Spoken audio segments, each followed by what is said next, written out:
बिस्मिल्लाहिर्रहमानिर्रहीम। कल फजल मान सिपाही पर बिलावल भुट्टो ने मीडिया से बातचीत की, जिस पर बिलावल भुट्टो ने कहा कि अगर स्पीकर कौमी असम्बली असद कैसर ने मंडे तक इजलास ना बुलाया तो वो असम्बली के अंदर धरना देंगे। और उन्होंने ये भी धमकी लगाई है कि वो देखते हैं कि OIC का इजलास कैसे होता है। मैं बिलावल साहब को कहना चाहता हूँ, बिलावल साहब, OIC का इजलास आप इमरान खान ने अपने लिए नहीं बुलाया। ये एक बहुत बड़ा इजलास होने जा रहा है जिसमें जितने भी इस्लामी मुबारिक हैं वो सब आएंगे। और आपसे अपील है कि ऐसा तमाशा मत लगाएं, इससे हमें नुकसान होगा और हमारे मुखालिफ दुश्मनों को फ़ायदा होगा। और शहबाज शरीफ भी इस खेल का हिस्सा बन के। शहबाज शरीफ साहब, आप तो सोचे कि बिलावल साहब क्या कह रहे हैं, ऐसा नहीं कहना चाहिए था बिलावल साहब को। दूसरी तरफ शेख रशीद ने भी कहा कि मैं देखता हूँ तुम कैसे रखवाते हो OIC का इजलास। ये अगर ये तशादुम की तरफ बात जाएगी तो मुल्क का ही नुकसान होगा। मैं शेख रशीद साहब को भी कहता हूँ कि जरा सुकून से, तमन्नान से बात को समझें और ऑपोजिशन को भी समझाने की कोशिश करें।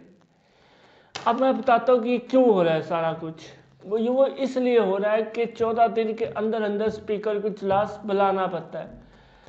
अब 21 तारीख को 14 दिन पूरे हो गए, वो मंडे मान रही है, जिस पर एक खबर ये भी आ रही है कि स्पीकर साहब ने इजलास बुलाया लेकिन अभी उस पर तमीतमाद नहीं पेश की जाएगी। जहाँ तक मुझे पता लगा है कुछ दोस्तों से, वो ये कहते हैं कि हुकूमत की ये मनसूबाबंदी है कि हम इसको 28 मार्च तक किसी तरह ले जाएं, क्योंकि 27 मार्च को वज़ीर-ए-आज़म इमरान खान साहब ने इस्लामाबाद टीर चौक में जलसा रखा है। 23 मार्च को OIC का इजलास होने जा रहा है और उसके बाद स्पीकर साहब 21 को बुलाएंगे और वो ये कह देंगे कि जी ये इसका कंट्रोल वज़ारत ख़ारिजा शाह महमूद कुरैशी के पास है।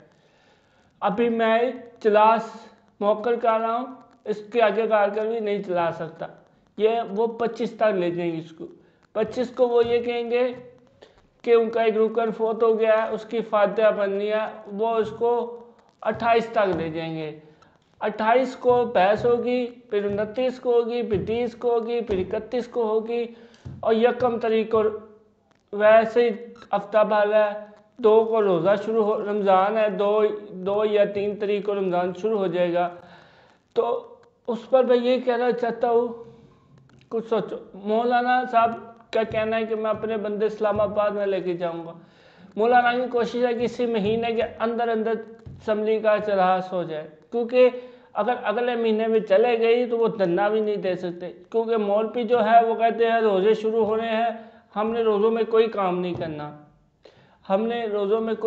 करना, वो साफ कह देते हैं, क्योंकि उन्होंने तरावियाँ वगैरह पढ़नी होती हैं और रोज़े भी रखने होते हैं। उसके बाद अब स्पीकर असद कैसर के ऊपर आर्टिकल 6 पीपल पार्टी के कुछ रुकन ने प्रेस कॉन्फ्रेंस की है, उन्होंने आर्टिकल 6 का मुतालबा भी किया है। और स्पीकर, उनका ये कहना है कि स्पीकर ने अगर मंडे तक इजलास ना बुलाया तो हम आर्टिकल 6 का मुकदमा भी दर्ज करेंगे। और मैं आपको एक बात और भी कहना चाहता हूँ कि काफ लीग वज़ारत आला के चक्कर में है। उनकी कोशिश है कि हमें हुकूमत दे या ऑपोजिशन दे या नून लीग दे, पीपल पार्टी इसकी ज़मानत दे। मैं आपको एक कहानी सुनाता हूँ, उससे आपसे सिर्फ इजाज़त चाहूँगा। मैंने एक किताब पे पढ़ा था कि किसी मुल्क का एक बादशाह होता है, उसके महल के बाहर एक सेब वाला आता है। वो बादशाह अपने वज़ीर को कहता है कि 500 सिक्के ले जाओ और जाके सेब ले आओ। वो आगे अपने सेक्रेटरी को कहता है कि ये 400 सिक्के ले लो, सेब ले आओ। वो आके अपने सेक्रेटरी को कहता है 300 सिक्के ले लो, सेब ले आओ। वो बाहर गेट कीपर को कहता है 200 सिक्के ले लो, सेब ले आओ। वो आगे चौकीदार को कहता है 100 रुपए के सिक्के ले लो, सेब ले आओ। और चौकीदार फिर वो बेचारा रेहड़ी वाले से बदतमीजी करता है, उसका कीड़े पान पकड़ लेता है और उससे कहता है कि तूने बादशाह सलामत की नींद खराब कर दी है।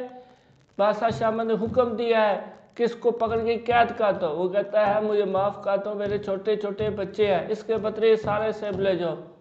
जिस पर वो चौकीदार सारे सेब ले जाता है। कुछ सेब अपने पास रखता है, वो गेट कीपर को दे देता है। गेट कीपर भी कुछ अपने पास रखता है, वो सेक्रेटरी को दे देता है।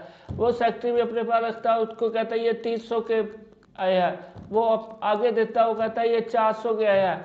और जब वो आगे बादशाह सलामत के पास जाता है, कहता है बादशाह सलामत ये 500 के 5 सेब आए हैं। जिस पर बादशाह सलामत कहता है कि मेरी कौम इतनी अमीर हो गई है, मेरी कौम इतनी अमीर हो गई है कि 500 रुपये के 5 सिक्के इतनी खुशहाल हो गई है। तो वो कहता अगर मैं टैक्स लगा दूं इसका मतलब मेरी कौम को कोई फ़र्क नहीं पड़ेगा, इसका ये मतलब है। आगे आप खुद समझ जाएं कि ये किस तरफ बात जाती है। दूसरी बात ये है कि वज़ीर आज़म इमरान खान साहब ने भी आज खैबर पख्तूनख्वा में खिताब किया, जिस पर उन्होंने यही कहा कि जो अरकान उन्हें छोड़ के गए हैं वो वापस आएंगे। यही बात उन्होंने आज फिर की है। और उन्होंने ये भी कहा कि मैंने अमेरिका की आंखों पे आंखें डाल के बात की है। ये बात उन्होंने फिर की है। मैं आपसे एक लास्ट क्वेश्चन से सिर्फ लास्ट क्वेश्चन करने के इजाज़त चाहता हूँ। वो लास्ट क्वेश्चन मेरा ये होगा कि आप बताएं कि बिलावल भुट्टो को ऐसा बयान देना चाहिए था। आप बताएं कि जिस मुल्क का ऑपोजिशन लीडर ये कि मैं देखता हूँ कि OIC का इजलास कैसे होता है तो दूसरे मुल्कों में क्या असरात होगा। आप खुद सोचें, आप खुद फैसला करें। अगली बात नेक्स्ट वीडियो में करूँगा। शुक्रिया।